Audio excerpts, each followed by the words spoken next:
চাঁপাইনবাবগঞ্জে 2025-26 অর্থ বছরে কৃষি প্রণোদনার কর্মসূচির আওতায় পেঁয়াজ বীজ সংরক্ষণের লক্ষ্যে ক্ষুদ্র ও প্রান্তিক কৃষকদের মাঝে 5 লাখ টাকার চেক ও এয়ারফ্লো মেশিন বিতরণ করা হয়েছে।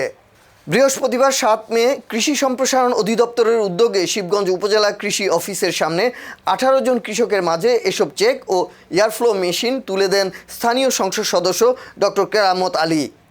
এ সময় তিনি বলেন, প্রত্যেক কৃষক এই মেশিনে 12 মেট্রিক টন পেঁয়াজ বীজ সংরক্ষণ করতে পারবেন। এতে পেঁয়াজের রং ও গুণগত মান ভালো থাকে। এ সময় উপস্থিত ছিলেন উপজেলা কৃষি কর্মকর্তা নয়ন মিয়া, উপজেলা প্রাণী সম্পদ কর্মকর্তা ডক্টর শাহাদাত হোসেন ও উপজেলা মৎস্য কর্মকর্তা সঞ্জয় কুমার সরকার সহ অন্যান্যরা। যে সমস্ত উপকরণ সেগুলো বিক্রি করে বিদেশে পাঠিয়ে চলছে, এটা কিন্তু বাস্তব সত্য, এটাকে অস্বীকার করার কোনো উপায় নাই।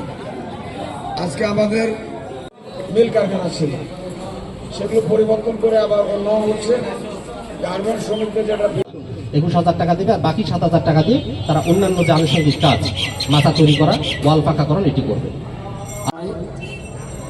তারই মেশিন, এই মেশিন বিতরণ অনুষ্ঠানের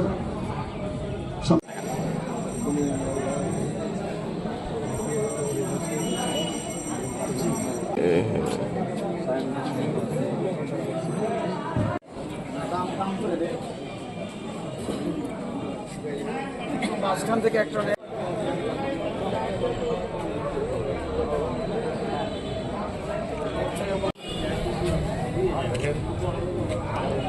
Yeah. Okay.